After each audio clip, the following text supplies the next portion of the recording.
श्रेयस शुक्ला, आप देख रहे हैं देश का सबसे भरोसेमंद डिजिटल चैनल वीके न्यूज। सुंदर हसीन लड़कियों के चैट रिक्वेस्ट, रसीली बातें, वीडियो कॉल पर रात बीतने तक बात और 60 साल का शख्स बहक गया। ऐसा बहका कि घर से लेकर देश तक की बातें उगलने लगा। लड़कियों को इम्प्रेस करने के लिए और राज उगलने लगा।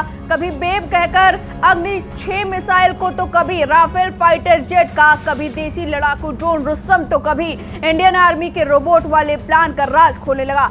60 साल का शख्स हनी ट्रैप का शिकार हो चुका था। उसे नहीं पता था कि वह जिन अलग अलग सुंदरियों से चैट कर रहा है उन आईडी को एक ही जगह से चलाया जा रहा है और वो है पाकिस्तान। और ये हसीनाएं पाकिस्तानी एजेंट है। पाकिस्तान की हैसियत नहीं कि वो भारत का मुकाबला कर सके।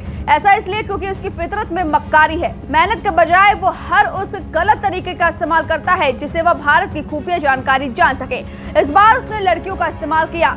महाराष्ट्र के पुणे में स्थित डीआरडीओ की प्रयोगशाला में निदेशक के तौर पर काम करने वाले 60 साल के प्रदीप कुलूरकर पाकिस्तानी लड़कियों के जाल में फंस गए, जिनके पास भारत की न जाने कितनी खुफिया जानकारी थी। ये घर के भेदी निकले और पाकिस्तानी एजेंटों के सुंदर मुखौटे के पीछे इतने दीवाने हो गए कि घर की बात से लेकर देश की सारी जानकारियां साझा कर डाली। चलिए इस गद्दार के बारे में आपको विस्तार से बताते हैं। प्रदीप कुलूरकर को 3 मई को अति गोपनीय सूचनाओं को लीक करने के आरोप में गिरफ्तार किया गया। अंग्रेजी अखबार हिंदुस्तान टाइम्स ने कुलूरकर के खिलाफ कोर्ट में दाखिल चार्जशीट का ब्यौरा देते हुए एक रिपोर्ट छापी है। इस रिपोर्ट में कहा गया, सितंबर 2022 में फरवरी 2023 तक अपने अलग अलग नाम और तस्वीरें वाली लड़कियों के साथ चैट किया। उसका भरोसा जीतने के लिए पाकिस्तानी हैंडलर ने अपने कथित ईमेल आईडी का पासवर्ड तक उसके साथ शेयर किया। उनके कहने पर वैज्ञानिक ने अपने फोन में कुछ ऐसे ऐप भी डाउनलोड किए। मार्च में डीआरडीओ को उस पर शक हुआ। उसके मोबाइल फोन के फॉरेंसिक ऑडिट से शक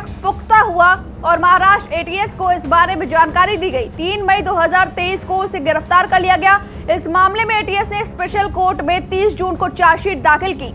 एटीएस ने डीआरडीओ साइंटिस्ट और पाकिस्तानी ऑपरेटिव के बीच विस्फोटक चैट होने का खुलासा किया है।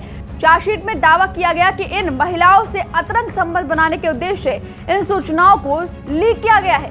इस चार्जशीट के मुताबिक पाकिस्तानी एजेंट ने कुलूरकर को जाल में फंसाने के लिए अलग अलग नाम के साथ कई फेक अकाउंट बनाए। इनमें से 2 का नाम ज़ारा दासगुप्ता और जूही अरोड़ा था। ऑपरेटर 1 फेक अकाउंट कई 2 अलग अलग फोन नंबरों के साथ व्हाट्सएप अकाउंट भी बनाए गए, जिसका नंबर +44 से शुरू होता है। ये ब्रिटेन का कंट्री कोड है। ये नंबर इसलिए चुने गए ताकि कुलूरकर को लगे कि वह ब्रिटिश इंडियन के साथ बातचीत कर रहा है। वह उनसे हर दिन बात करने लगा, डेली का डिटेल देने लगा कि कैसे आज डीआरडीओ कॉम्प्लेक्स में तेंदुआ आने से अफरा तफरी मच गई, कैसे यहाँ से काम हो रहा है, वहाँ से काम हो रहा है।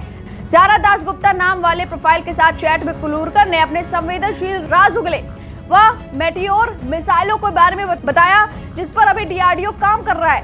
वह उसके साथ ब्रह्मोस, राफेल, आकाश अस्त्र मिसाइल सिस्टम के बारे में गोपनीय सूचनाएं बेझिझक शेयर करता रहा। यहाँ तक कि अग्नि 6 मिसाइल लॉन्चर को कैसे बनाया जा रहा है उसे भी शेयर किया। कुलूरकर अग्नि 6 मिसाइल बनाने के काम में टीम का हिस्सा था। इतना ही नहीं, उसने देसी लड़ाकू ड्रोन भारत क्वाड क्वार्टर और रुस्तम के बारे में भी जानकारियां लीक की। सामरिक रूप से बेहद अहम इन ड्रोन पर अभी डीआरडीओ काम कर रहा है। एटीएस ने अपनी चार्जशीट में इन चैट्स को भी रखा कि कैसे कुलूरकर बेबी कहकर डिफेंस से जुड़ी संवेदनशील सूचनाओं को पाकिस्तानी ऑपरेटिव्स को लीक करता रहा। एक चैट में जब उससे अग्नि 6 लॉन्चर के टेस्ट के बारे में पूछा गया तो वह कामयाब हुई या नहीं, तो कुलूरकर ने इतराते हुए जवाब दिया, ये लॉन्चर मेरी डिजाइन है बेब, ये जबरदस्त है, कामयाब है। एक चैट पर कुलूरकर इंडियन आर्मी के लिए रोबोटिक उपकरण बनाने वाले प्राइवेट वेंडर के नाम, उनके सीईओ के नाम और दूसरे कई डिटेल साझा किए। उसने ये जानते हुए भी कि संवेदनशील सूचनाएं किसी दुश्मन मुल्क के हाथ में नहीं लग सकती, वो बेधड़क जानकारियां लीक करता रहा। चार्जशीट में बताया गया कि कैसे पाकिस्तानी ऑपरेटिव ने कुलूरकर का भरोसा जीतने के लिए कुलूरकर के साथ अपने 3 ईमेल आईडी के पासवर्ड शेयर किए थे। इन आईडियों के नाम कुछ इस तरह से हैं: sweetpanda@gmail.com, dreamgirl56@gmail.com और common158@gmail.com। इन ईमेल आईडी में रिकवरी मोबाइल नंबर के तौर पर एक ही नंबर दर्ज है, वो है पाकिस्तान का मोबाइल नंबर। ये ईमेल आईडी जिस आईपी एड्रेस से जुड़े थे वो पाकिस्तान टेलीकम्युनिकेशन लिमिटेड का था। उनके जोर देने पर कुलूरकर ने अपने मोबाइल फोन में 2 ऐप भी डाउनलोड किए। एटीएस ने अपनी चार्जशीट में बताया कि इन ऐप के जरिए संभवतः कुछ मालवेयर भी उसके फोन में इंस्टॉल हुए, जिससे पाकिस्तानी ऑपरेटिव उसके फोन में हर डेटा को देख सकती थी। तो ये थे महाराष्ट्र के पुणे के डीआरडीओ के निर्देशक इतनी बड़ी जानकारी उन्होंने साझा कर दी मात्र चंद लड़कियों की वजह से, अपने अय्याशियों की वजह से देश के भेदी बन गए। ये बड़ी खबर है और बहुत ही सोचने वाली बात भी है। फिलहाल इस खबर पर आपकी जो भी राय है हमें कमेंट करके जरूर बताएं। वीके न्यूज, राष्ट्र के नाम।